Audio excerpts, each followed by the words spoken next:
Bienvenidos a Terror Studio. Hoy hablaremos de sueños, pero no de esos sueños alegres y divertidos, sino de ese despertar llamado parálisis del sueño. Ese fenómeno que despiertas y te das cuenta que estás paralizado. No te puedes mover, no puedes gritar. Comenzaremos con la historia de los incubos y visitantes de dormitorio. En concreto, de Hatman, el hombre del sombrero. Esa sombra maligna que se dice que ves tras sufrir un episodio de mal sueño. Desde Reino Unido, el neurólogo Michael Thor nos presenta su tesis sobre la parálisis del sueño. Conozcamos a Wes Craven, un director de cine de terror que nos fascinó con sus películas y sus misterios. No se pierdan este capítulo. Sigan con nosotros.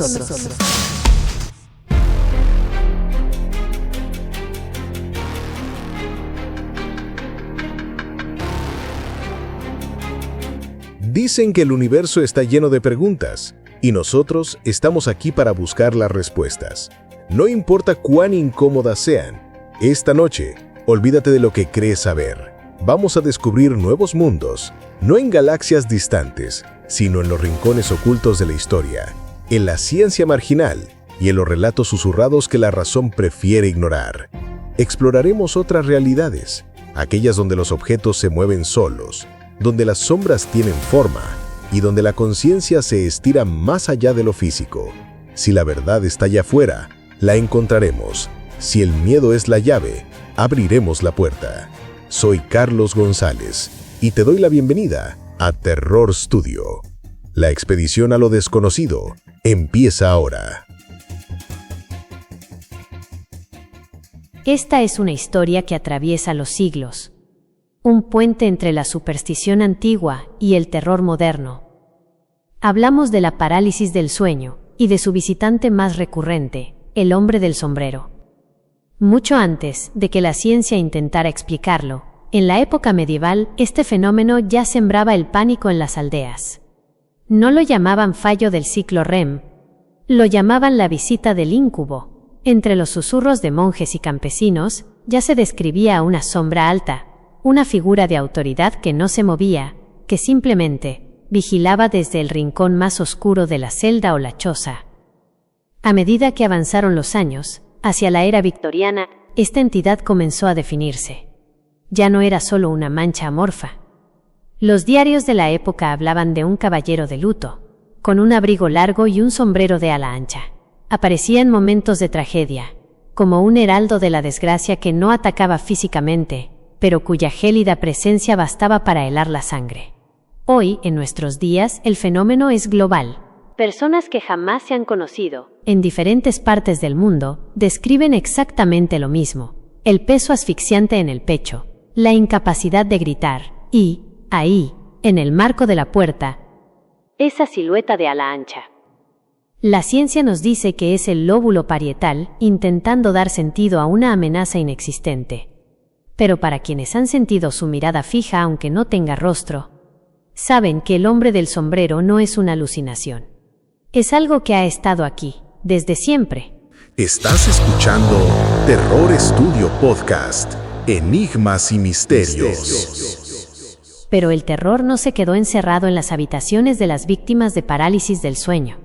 Saltó a la gran pantalla, alimentando nuestras pesadillas colectivas. El cine ha intentado dar rostro a este ente sin cara. Quizá el ejemplo más icónico sea Freddy Krueger en Pesadilla en Elm Street.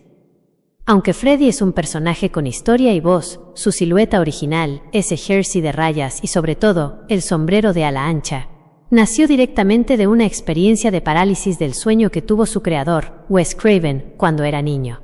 Vio a un hombre extraño caminando por la calle que lo miró fijamente, y esa imagen quedó grabada en su lóbulo parietal para siempre. En años más recientes, el cine de terror moderno ha sido más directo. Películas como The Hatman o documentales como The Nightmare exploran precisamente por qué miles de personas ven exactamente a la misma entidad. Incluso en el universo de The Conjuring, las sombras que acechan en los rincones beben de estos testimonios reales. Pero hay una diferencia fundamental entre el cine y la realidad. En las películas, el monstruo suele atacar. En los relatos reales de la parálisis, el Hatman es mucho más inquietante, porque no hace nada.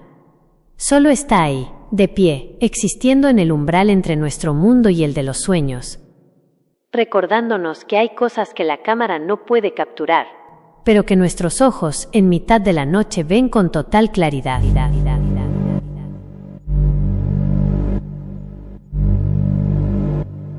Desde los oscuros dormitorios de la época medieval hasta las pantallas de cine de nuestros días, el hombre del sombrero permanece inmutable. No ha envejecido, no ha cambiado su atuendo y, lo más inquietante de todo, no ha dejado de vigilarnos. La ciencia nos hablará del lóbulo parietal y de proyecciones cerebrales y de parálisis del sueño como un simple fallo biológico. Es una explicación reconfortante, ¿verdad? Pero para los miles de testimonios que coinciden en cada detalle de esa silueta de ala ancha, la ciencia se queda corta. Quizá el Hatman no sea una alucinación, quizá sea un recordatorio de que, en el umbral entre la vigilia y el sueño, las leyes de nuestra realidad no se aplican. Si esta noche despiertas y sientes que no puedes moverte, si el aire se vuelve pesado y el frío te recorre la espalda, no cierres los ojos. Él ya sabe que estás despierto.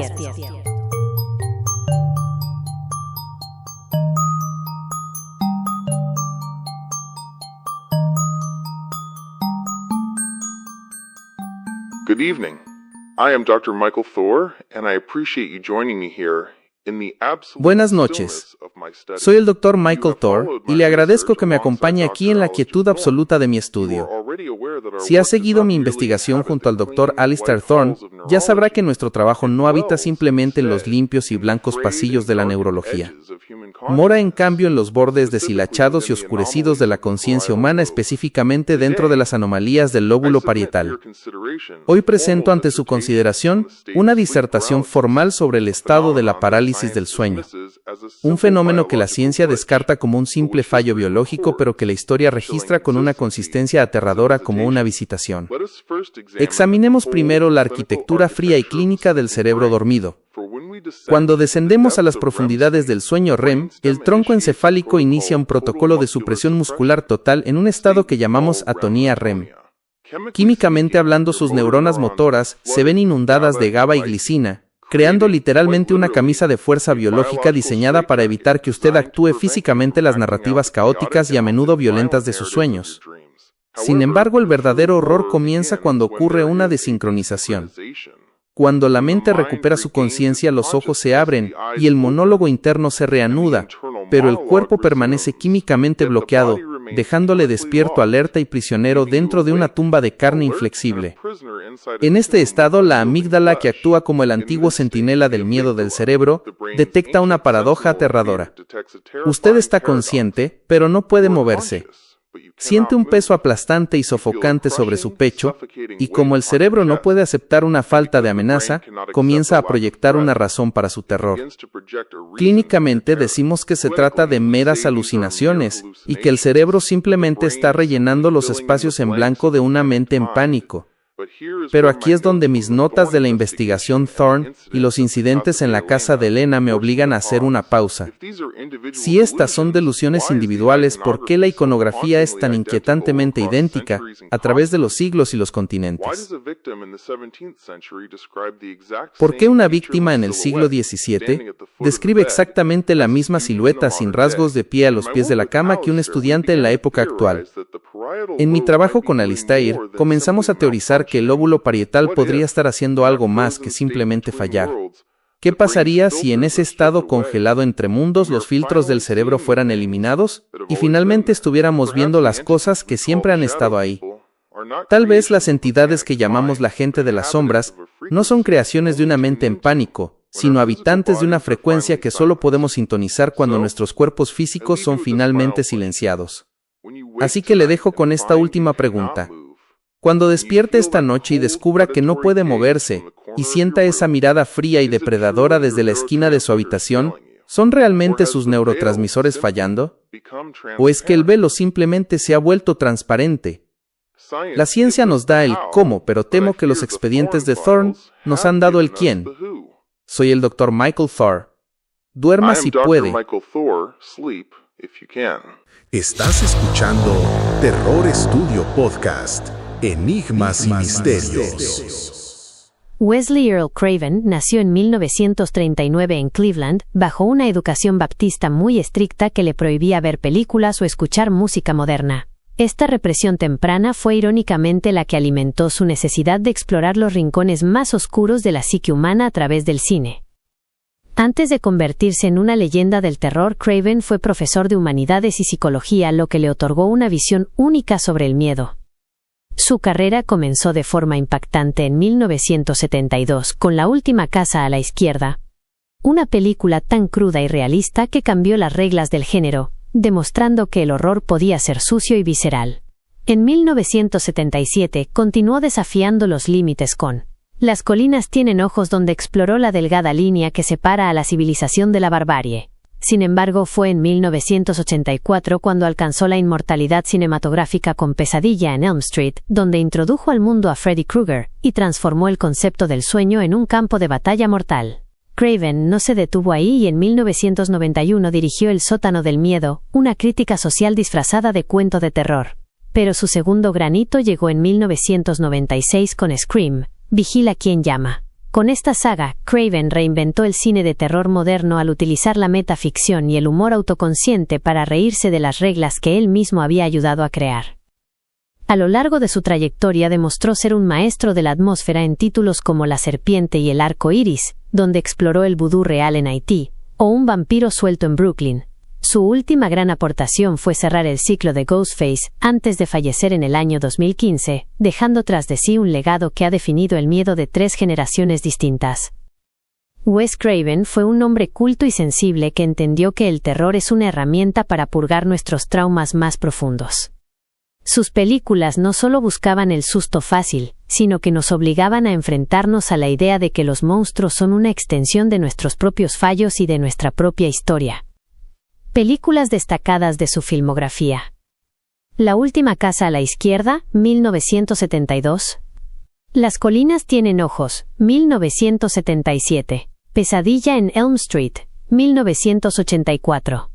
La serpiente y el arco iris, 1988. El sótano del miedo, 1991. La nueva pesadilla de Wes Craven, 1994. Scream. Saga completa. 1996, 1997, 2000-2011. Vuelo nocturno.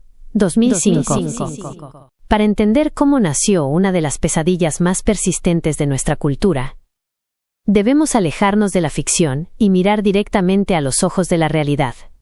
Wes Craven no inventó a Freddy Krueger de la nada.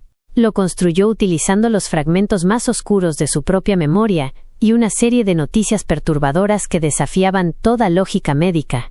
Todo comenzó con un artículo en el periódico Los Angeles Times, donde Craven leyó sobre una familia que había sobrevivido a los campos de exterminio en Camboya. Se habían mudado a Estados Unidos buscando seguridad, pero el hijo más joven de la familia estaba aterrorizado por algo que solo él podía ver.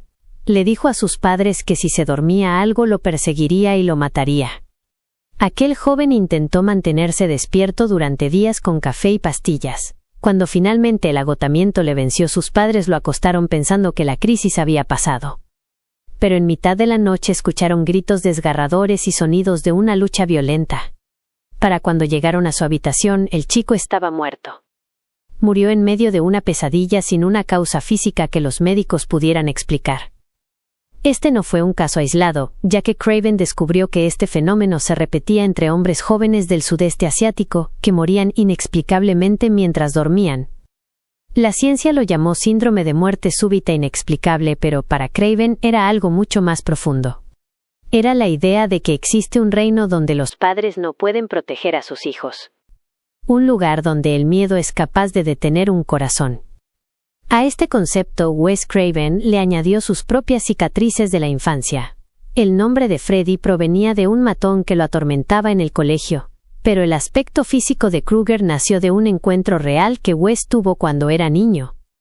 Estaba asomado a la ventana de su casa cuando un hombre con un sombrero viejo y un rostro desfigurado se detuvo en la calle y lo miró fijamente a los ojos con una maldad que Craven nunca olvidaría. El jersey a rayas de color rojo y verde no fue una elección al azar, pues Craven había leído que esos dos colores son los que más chocan y molestan a la retina humana, causando una sensación instintiva de incomodidad y peligro. Wes Craven quería desafiar la seguridad del hogar y demostrar que no importa cuántos cerrojos pongas en la puerta o cuántas luces dejes encendidas, porque el verdadero monstruo no viene de la calle. El verdadero monstruo habita en un lugar que todos estamos obligados a visitar cada noche. Así es como su visión se convirtió en el escenario de una batalla entre la vigilia y el sueño. Craven nos enseñó que las pesadillas no son solo imágenes en nuestra mente, sino fuerzas capaces de cruzar el velo de la realidad y dejarnos cicatrices físicas. Él no solo creó una película de terror, sino que diseñó un espejo de nuestra propia vulnerabilidad. Nos recordó que el sueño es el único lugar donde estamos verdaderamente solos y donde nuestras defensas simplemente dejan de existir. Esta fue la vivencia y la creación de un hombre que se atrevió a mirar lo que nos acecha cuando cerramos los ojos. Un hombre que entendió que para sobrevivir al miedo primero hay que darle un rostro y una voz.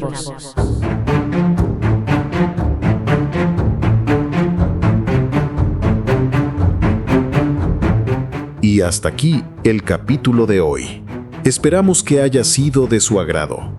Pueden dar sus opiniones en la caja de comentarios. Agradeceríamos un like, ya que eso nos ayudará para continuar en este proyecto. Envíen sus comentarios y suscríbanse al canal. Es gratis. Soy Carlos González y les saludo de parte del equipo de Terror Studio. Un fuerte abrazo y hasta la próxima semana.